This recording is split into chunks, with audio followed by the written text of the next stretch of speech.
Hello, everybody, and happy Mother's Day to all the moms out there, and a special happy Mother's Day to my mom. Hope you're doing great and you have a wonderful day.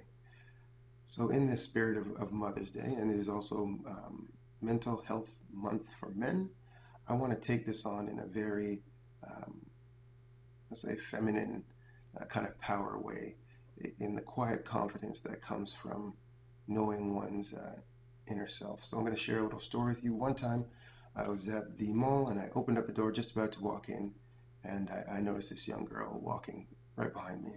So I kept the door open, and this small girl kind of takes a big look back, smiles, nods her head, and said, "Thank you," continues to walk.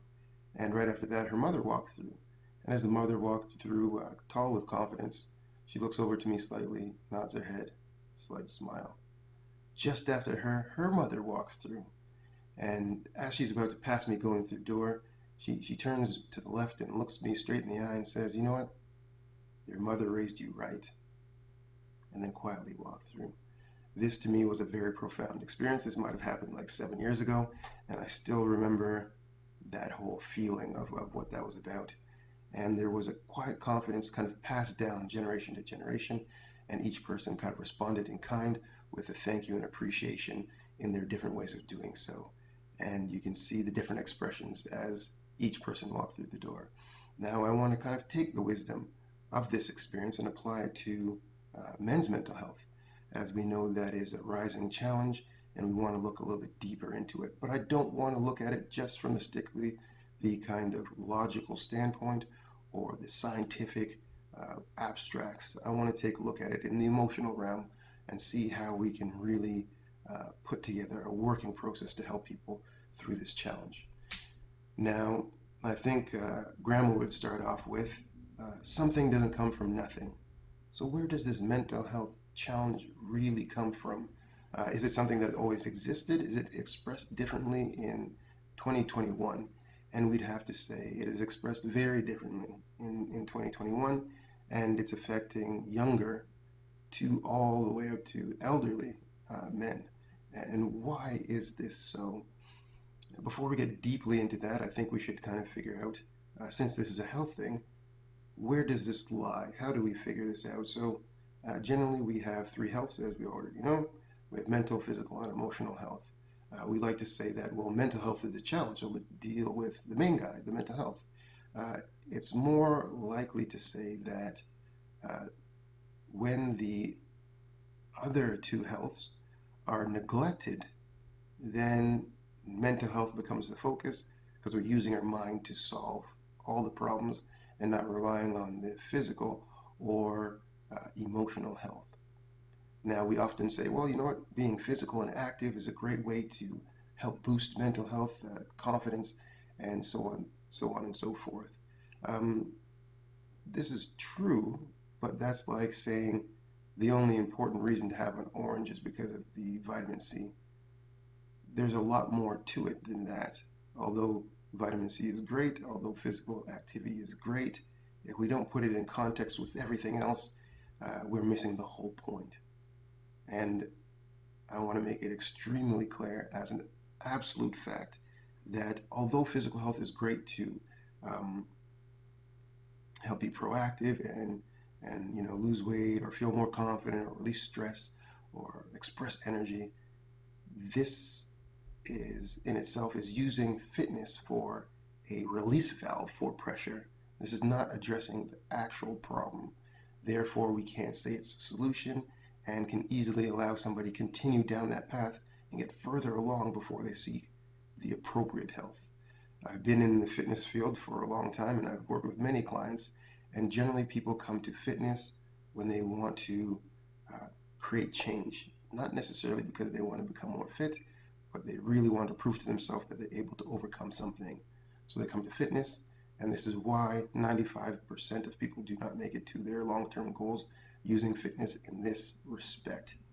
So we're not going to focus too hard on that. It is a piece of the puzzle, but we have to come from the right perspective, the right way of thinking. And to do so, we have to move ourselves closer to the softer side of things. So we're going to look into the emotional health. Now, emotional health is tricky in the sense that or is tricky in this day and age, essentially, because what we've done is we've taken multiple generations of men that are not necessarily used to speaking about emotions openly and using them to kind of walk through life. It's not necessarily their go-to for taking on situations and challenges. And what we've said is, well, tough. You're going to have to use emotional intelligence and all that kind of great stuff to navigate life in 2021, because that is a social pressure on men, and that's going to make you more rounded. And a good man is very good with his emotions. However, what this effectively does to men is that it makes them have to deal with all the emotional hurts, discomforts, and attitudes and bumps and bruises from the last, let's say, 20 to 30 years if they're older. They have to acknowledge all that in one instant. This automatically will cause a mental challenge, a very big mental challenge. One can't process all that much amount of emotions. If you have a really bad day, that's a hard amount of emotions to even handle. But now we're taking years of that. That is not very positive. You first must teach somebody how to use the language of emotion before you say just figure it all out. Right? And this pressure is very hard because society is demanding a big change from men without much guidance, therefore leading to not being able to solve the problem, increased stress, lack of understanding, more pressure. Not that great. For the younger children, kind of growing up, it's really good to teach them how to utilize the emotions and to understand them more. But again, if their dad, father, and grandfather are having troubles navigating this properly, where are they going for the appropriate guidance? Again, nobody teaches sound mental health techniques by starting with emotional health. And what does emotional health mean anyway? I feel good about something, I feel bad about something. What does that tell me? If we're just living in the emotions, that's not very helpful. The idea is that emotional health signals something deeper in a situation. Generally, something that clarifies a challenge and brings about a very positive piece of growth in it. If we can see how that kind of plays out, we don't have the appropriate systems in place to deal with that. So as you can see, that's going to be a very big challenge. I'd like to get a little bit deeper in that, but I think I'm running out of time. So I really just want to put a great understanding out there for the challenge that it is to deal with emotional challenges and the lack of being able to express stuff emotionally. And when that builds up enough, this essentially will cause a health issue in the mental health realm. And that's where it's expressed. You'll see the biggest challenge here, but it really started over here. And also, you'll generally see a neglect of physical health, because if emotional health is off and mental health is being overused or overworked, then we have two things that are suffering. The idea is that we want to bring them all together and in this way have rounded health. That itself is a bit of a challenge. Hopefully that's a little bit more clear in the sense of causing you to ask greater questions and come to deeper realizations about this whole mental health thing, and that it will allow people to have some more warm compassion. See, the powerful thing about emotions is it allows you to process challenging times in a way of kind of growing or getting over them, but at the same time, we have to learn the lesson that's in it, or we'll continue to have to go through that challenge.